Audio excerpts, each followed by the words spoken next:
கண்டிப்பா ஈடியை மூடி தான். ஈடின்ற ஒரு ஆர்கனைசேஷன் தேவையே கிடையாது. சிபிஐல இருக்கிற எக்கனாமிக்ஸ் அஃபென்சஸ் விங்கே போதும். இது செப்பரேட்டா ஈடின்றது வந்து என்ன பொறுத்த வரைக்கும் ஒன்லி டூல் டு ஹாரஸ்மெண்ட். இப்போ ஈடிய ஒரிஜினல் பர்பஸ் வந்து arms trafficking, human trafficking, drugs trade, இந்த மாதிரி ட்ரேட்ல வர பணத்தை பரிவர்த்தனையை தான் விசாரிக்கிறதுக்கு வந்தாங்க. இது ரெண்டு பேருக்கு நடுவில் இருக்கிற பரிவர்த்தனை ஒரு கம்பெனிக்கும் இன்னொரு கம்பெனிக்கு இருக்கிறதுல எல்லாம் குதிக்கிறதுக்கு ஈடி வர தேவையே கிடையாது. ED is a completely misused organization. அதுக்குன்னு ஒரு காடர் கிடையாது. அதுல இருக்கிறவங்க எல்லாருமே முக்காவாசி பேர் ஐஆர்எஸ்ல இருந்து வரவங்க. அவங்க மைண்ட் செட்டே வேற. CBI is a police organization. அவங்களுக்கு ஒரு கோட் ஆஃப் கான்டக்ட் இருக்கு, ஒரு மேனுவல் இருக்கு. அவங்க வரவங்க எல்லாம் நிறைய ஐபிஎஸ் ஆபீசர்ஸ் இருக்காங்க. சோ மென்டல் இது கம்ப்ளீட்லி டிஃபரண்ட். என்னை பொறுத்தவரைக்கும் ஈடின்ற ஆர்கனைசேஷனே தேவை கிடையாது. சிபிஐல இருக்கிற இஓடபிள்யூவே போதும், எக்கனாமிக் அஃபென்சஸ் விங்கே போதும். Legal does not make it moral. இப்போ நீங்க இந்த இன்டர்வியூ முடிச்சுட்டு நீங்க ரோட்ல போனீங்கன்னா ஒரு போலீஸ்காரன் உங்களை நிறுத்தலாம், நிறுத்தி உங்க வண்டிக்கு லைசன்ஸ் கேட்கலாம், ரெஜிஸ்ட்ரேஷனை கேட்கலாம், இன்சூரன்ஸ் கேட்கலாம்.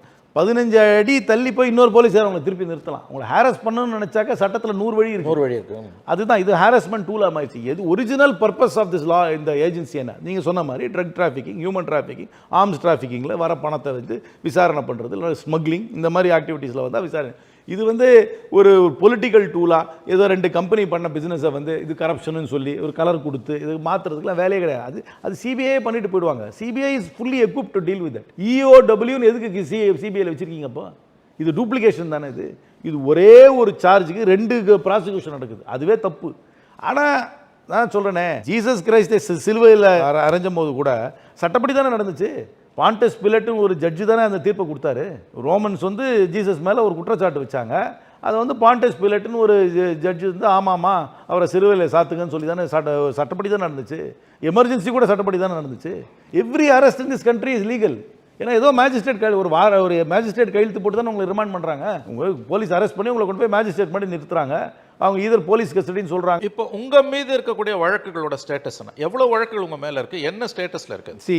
எப்போ ஒரு கேஸ் போட்டாச்சு, ஒரு கேஸ் எஃப்ஐஆர், ஒரு சிபிஐ கேஸ் போட்டுச்சுன்னா உடனே இடி கேஸ் வந்துடும். 1 becomes 2. ஓகே, அந்த மாதிரி 3 இருக்குது. 3 × 2 6 இருக்குது. இப்படி எல்லாமே நமுத்தப்பட்டாச்சு தான். நீங்கள் யாருமே இந்த வழக்கை பற்றி கேட்குறவங்க சார்ஜ் ஷீட்டை படிக்கிறதே இல்லை. சார்ஜ் ஷீட்டை படித்தா தெரியும் எவ்வளவு அபத்தமான வழக்குகள்னு தெரியும். ஒரு காலத்தில் எல்லாம் வந்து நமுத்தப்பட்டாசா முடியும். ஆனால் நம்ம ஊர் சிஸ்டத்தில் நாளை காலையிலே முடியாது. அது காலம் கடந்து தான் முடியும். ஆனால் எல்லாமே நமுத்தப்பட்டாசு தான். இது எவ்வளவு ஆண்டுகள் ஆகும்? நீங்கள் உங்களோட இதில் என்னை பொறுத்த வரைக்கும் என்னுடைய ஆயுஸ் வரைக்கும் போகும். அவ்வளோ நாள் இருக்கும்.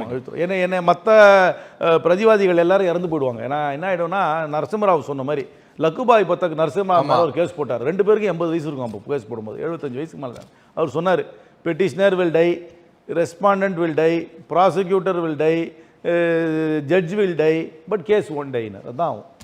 கேஸெல்லாம் முடியாது. கேஸ் இழுத்துக்கிட்டே போகும்.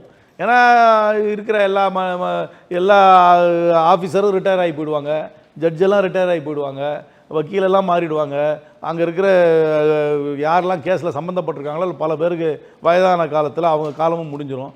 நான் எல்லாத்தோட வயசு கம்மி எனக்கு, அதான் நான் இருப்பேன் கடைசி வரைக்கும். இல்லை, இது இழுத்தடிக்கப்படுதா அல்லது இதுதான் ப்ரொசீஜர்? இதுதான் ப்ரொசீஜர். இழுத்தெல்லாம் அடிக்கலை, இதுதான் ப்ரொசீஜர். நம்ம நாட்டில் இதுதான் ப்ரொசீஜர். ஒரு கேஸை போடுவாங்க, கேஸ் இழுத்துக்கிட்டே போவோம்.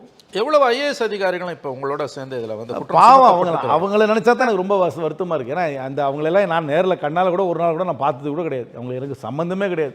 இது வாங்கின ஒரு கம்பெனி கன்சல்டன்சி வந்து 10 லட்ச ரூபா வாங்குச்சு. அதுக்காக 8 ஐஏஎஸ் ஆஃபீஸரை வந்து அக்யூஸ்டாக போட்டிருக்காங்க. அவங்கெல்லாம் ரிட்டையர் ஆன காலத்தில் வந்து உட்காந்து கோர்ட்டில் வந்து இன்னும் அவங்க உட்காந்துட்டு இருக்காங்க. அவங்களுக்கெல்லாம் வயசெல்லாம் 75 தாண்டி இருக்கும் எல்லாருக்கும். அவங்களுக்கும் எனக்கு எந்த சம்மந்தமும் கிடையாது. இவங்களோட கேஸை கேட்டிங்கன்னா அவ்வளோ அபத்தமாக இருக்கும். இந்த கம்பெனி 10 லட்ச ரூபா வாங்கி அதுக்கு இன்கம் டேக்ஸ் கட்டி அதுக்கு சர்வீஸ் டேக்ஸ் கட்டி இந்த அப்புறம் 8 ஐஏஎஸ் அதிகாரிகளோட சம்மந்தப்பட்டிருந்தேன்னா